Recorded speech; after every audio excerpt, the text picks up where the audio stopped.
तमिलनाडु के एक छोटे गांव में 1926 में हाजी मस्तान का जन्म हुआ। 1926 वही समय है जब मुंबई में मोटर बस की शुरुआत हुई थी और हाजी 8 साल की उम्र में 1934 में समुद्री रास्ते से मुंबई पहुंचा था। 1934 वही समय था जब महात्मा गांधी ने कांग्रेस के नेता पद से इस्तीफा दे दिया। मुंबई में हज पर जाने वाले यात्रियों के लिए बने मुसाफिर घर के ठीक बगल में हाजी मस्तान के वालिद ने साइकिल का पंचर लगाने की दुकान खोली। इस दुकान का नंबर 7 था। हाजी मस्तान अपनी दुकान पर बैठकर साइकिल के पंचर ठीक करता रहता था। पंचर की दुकान इतनी खास चलती नहीं थी, इसलिए मस्तान ने हज यात्रा पर जाने वाले यात्रियों के लिए इंदिरा डाक पर जहाज पर कूली का काम करना शुरू कर दिया, जहां पर लोगों का सामान उठाने लगा। हाजी मस्तान ने ये देखा कि हज यात्रियों की जांच और तलाशी नहीं होती। जहाज से उतरने के बाद लोग सीधे बाहर निकल जाते हैं। हज यात्री कितना भी सामान लाए, कोई पूछने वाला नहीं था।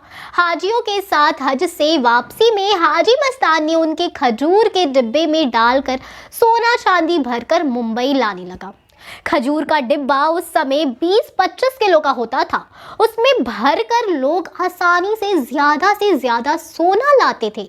हाजी मस्तान ने सोने की इसी स्मगलिंग के जरिए शुरुआत में पैसे कमाए और मुंबई के अंडरवर्ल्ड का पहला डॉन बना। 1960 के दशक में भारतीयों के लिए हज यात्रा का मार्ग मुंबई से इंदिरा डाक से समुद्र के रास्ते जहाज द्वारा जाने का ही था। मुंबई से ही हज यात्रा संभव होने के कारण देश भर के हाजी मुंबई आते थे। यही सरकार उन्हें वीजा देती थी और यहाँ से 90 दिन के सफर पर हज यात्री निकल जाते थे। हाजी मस्तान के साथ कई और कुली भी सोना चांदी की तस्करी में जुट गए। हाजी मस्तान के साथ अशरफ रहमान उर्फ लल्लू और मोहम्मद नूर उर्फ नूरा भी सोने चांदी की तस्करी करता था।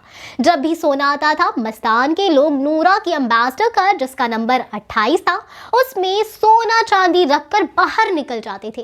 करीब 10 साल तक, जी हाँ 10 साल तक सोने चांदी की स्मगलिंग करने के बाद साल 1970 में हाजी मस्तान ने बहुत पैसा कमा लिया। हाजी मस्तान ने हज यात्रियों के लिए बनी मुसाफिर घरों के ठीक सामने 8 और 9 नंबर की 2 दुकानें खरीद ली। दुकानों में हाजी मस्तान ने क्लब बनाया जिसका नाम डायमंड क्लब रखा। कुछ समय बाद हाजी मस्तान डायमंड क्लब से ही अपना साम्राज्य चलाने लगा। डायमंड क्लब में मुंबई के सारे बदमाश जुआ खेलने आते थे। उस वक्त बड़े माफिया में करीम लाला, यूसुफ पटेल और वरद राजन जैसे नाम होते थे, वो भी डायमंड क्लब आते थे। इसी डायमंड क्लब में हाजी मस्तान की मुलाकात मुंबई के सभी गुंडों से हुई और वहां से उसका साम्राज्य चलने लगा।